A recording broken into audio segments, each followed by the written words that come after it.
Em vez de deixar deprimir pelo azar, Napoleão o incorporava a seus planos. Ao saber que Massena tinha sido forçado a voltar para Gênova, ele viu que a briga pela cidade deixaria Melos preso em uma posição estática e ele teria tempo para posicionar seus homens.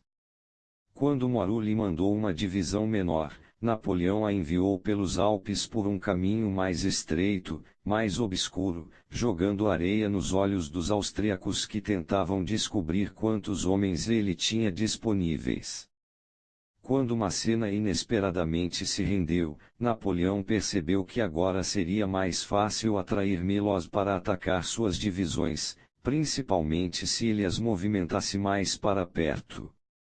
Em Marengo ele sabia o tempo todo que seus primeiros reforços chegariam em algum momento depois das 3 horas da tarde. Quanto mais desordenada a perseguição dos franceses pelos austríacos, mais devastador seria o contra-ataque. A capacidade de Napoleão de se adaptar e manobrar em movimento baseava-se em seu novo estilo de planejamento. Primeiro, ele passava dias estudando e usando os mapas para fazer uma análise minuciosa. Foi isto que lhe disse, por exemplo, que colocar seu exército em Stradella confundiria os austríacos e lhe daria muitas opções para destruí-los. Depois ele calculava contingências, se o inimigo fizesse X, como ele reagiria. Se a parte Y de seu plano falhasse, como ele se recuperaria. O plano era tão fluido, e lhe dava tantas opções, que ele podia adaptá-lo infinitas vezes a qualquer situação criada. Ele havia previsto tantos problemas possíveis que teria uma resposta rápida a qualquer um deles. Seu plano era um misto de detalhe e fluidez e mesmo quando cometia um engano, como no início do encontro em Marengo, seus rápidos ajustes impediam os austríacos de tirar vantagem desse erro antes que pudessem imaginar o que fazer, ele já estava em outro lugar. Não se pode separar sua devastadora liberdade de manobra de seu metódico planejamento. Compreenda, na vida como na guerra, nada acontece como você espera. As reações das pessoas são estranhas ou surpreendentes, seus funcionários cometem burrices revoltantes, e assim por diante. Se você enfrenta as situações dinâmicas da vida com planos rígidos, se você pensa apenas em manter posições estáticas, se confia na tecnologia para controlar atritos que surgem em seu caminho, está condenado. As coisas mudam mais rápido do que você pode se adaptar a elas, e o caos toma conta de você. Em um mundo cada vez mais complexo, o modo como Napoleão planejava e manobrava é a única solução racional. Você assimila o máximo possível de informações e detalhes, analisa profundamente as situações, tentando imaginar as respostas do inimigo e os acidentes que podem acontecer. Você não se perde neste labirinto de análises, mas as utiliza para formular um plano fluido com ramificações, um plano que o coloca em posições que tenham possibilidades de manobra. Você mantém as coisas frouxas e adaptáveis. Qualquer caos que surgir em seu caminho é canalizado para o inimigo. Ao praticar esta política, você vai entender o lema de Napoleão de que sorte é algo que você cria. 2. Quando os republicanos preparavam sua convenção para escolher um candidato à presidência, em 1936, tinham razão para ter esperanças. O presidente em exercício, o democrata Franklin D. Roosevelt, era certamente popular, mas os Estados Unidos ainda enfrentavam a depressão, o alto índice de desemprego, o déficit orçamentário crescia e muitos programas do New Deal de Roosevelt estavam atolados em ineficiência. O mais promissor de tudo é que muitos americanos estavam desencantados com Roosevelt como pessoa na verdade, até o odiavam, achando-o ditatorial, pouco confiável, um socialista de coração, talvez até um anti-americano. Roosevelt era vulnerável, e os republicanos estavam desesperados para vencer a eleição. Eles decidiram baixar o tom de sua retórica e apelar para valores tradicionais americanos. Afirmando apoiar o espírito do New Deal, mas não o homem por trás dele, eles prometiam fazer as reformas necessárias com mais eficiência e justiça do que Roosevelt havia feito. Reforçando a unidade do partido, eles indicaram L.F.M. Landon, governador do Kansas, como seu candidato à presidência. Landon era um moderado perfeito. Seus discursos tendiam a ser um pouco monótonos, mas ele parecia tão firme, tão classe média, uma escolha confortável, e a época não era para se promover um radical. Ele havia apoiado uma boa parte do New Deal, mas, tudo bem, o New Deal era popular. Os republicanos indicaram Landon porque pensavam que ele tinha mais chances de derrotar Roosevelt, e para eles era o que importava. Durante a cerimônia de lançamento da candidatura, os republicanos encenaram um quadro vivo de faroeste, com moças e rapazes vestidos de cowboy e carroças cobertas. Em seu discurso de aceitação, Landon não falou de planos específicos ou de políticas, mas de si mesmo e de seus valores americanos. Enquanto Roosevelt era associado a dramas desagradáveis, ele traria estabilidade. Foi uma convenção para deixar todo mundo satisfeito. Os republicanos aguardaram que Roosevelt fizesse seu movimento. Como esperado, ele representou o papel do homem acima de qualquer rixa, aparecendo o mínimo possível em público e projetando uma imagem presidencial. Ele falava em vagas generalidades e batia em uma nota otimista. Depois da convenção democrática, ele partiu para um longo período de férias, deixando o campo aberto para os republicanos, que ficaram felicíssimos em preencher o vazio. Enviaram Landon na trilha de campanha, onde discursou em palanques dizendo que ele é que faria as reformas de modo equilibrado e racional. O contraste entre Landon e Roosevelt era no temperamento e no caráter, e parecia ter ressonância. Nas pesquisas de opinião pública, Landon liderava. Percebendo que a eleição seria difícil e sentindo que esta era sua grande chance, os republicanos aumentaram seus ataques, acusando Roosevelt de promover a guerra de classe e pintando um quadro sombrio de seu próximo mandato. Os jornais anti-Roosevelt publicaram uma porção de editoriais atacando-o em termos pessoais.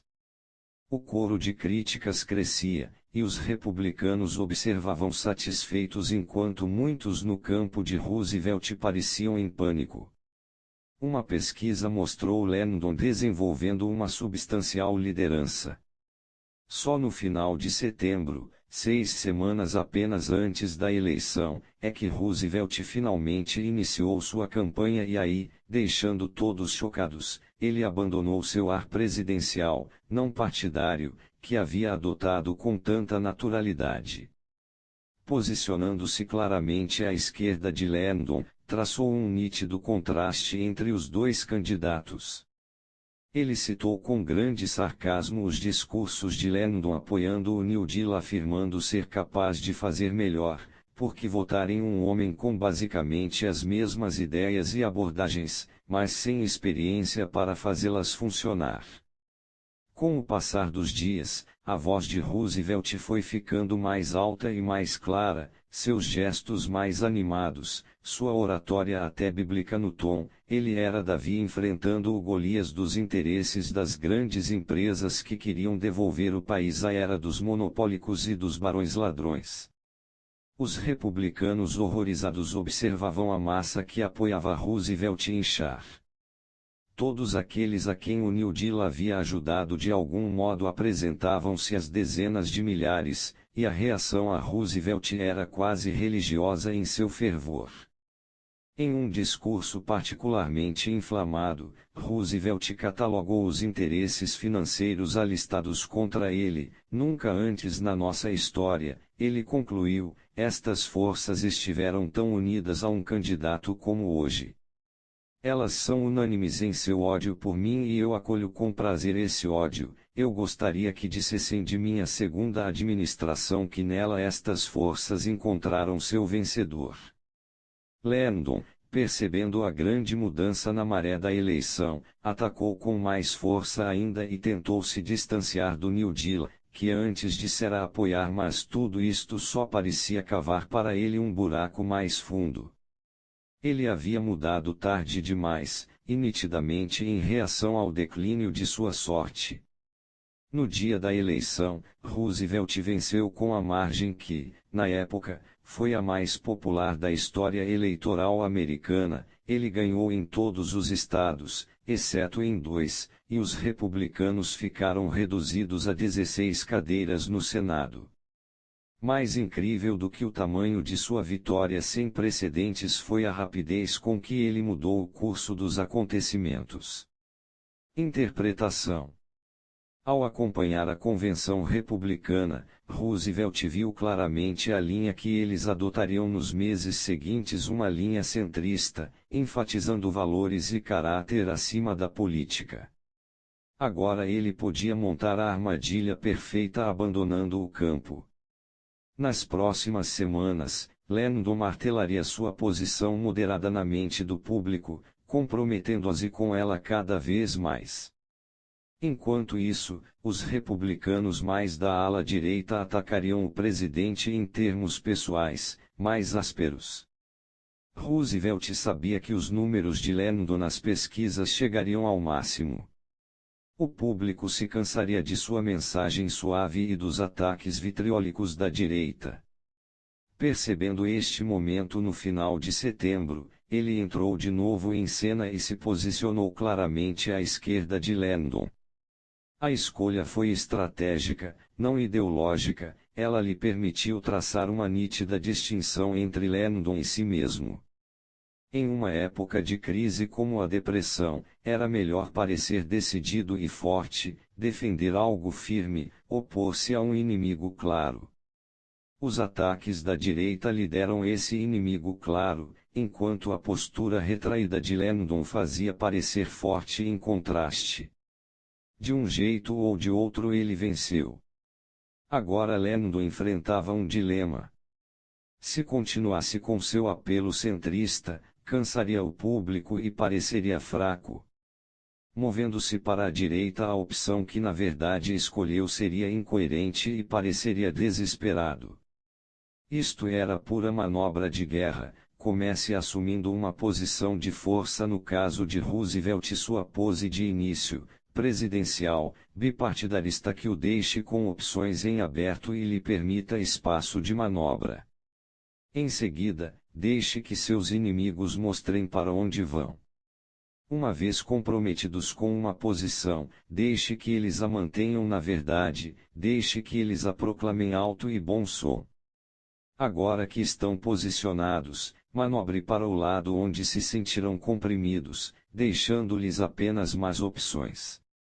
Ao esperar para fazer esta manobra só nas últimas 6 semanas da corrida presidencial, Roosevelt não deu tempo aos republicanos para se ajustarem e impediu que seu próprio apelo estridente se desgastasse. Tudo é política no mundo atual, e política é posicionamento. Em qualquer batalha política, a melhor maneira de delimitar uma posição é traçando um nítido contraste com o outro lado.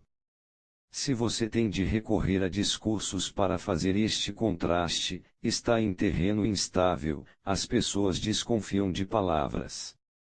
Insistir dizendo que você é forte, ou bem qualificado, soa como autopromoção. Em vez disso, faça o lado adversário falar e fazer o primeiro movimento. Uma vez tendo se comprometido com uma posição e a fixado na mente das outras pessoas, eles estão maduros para a foice.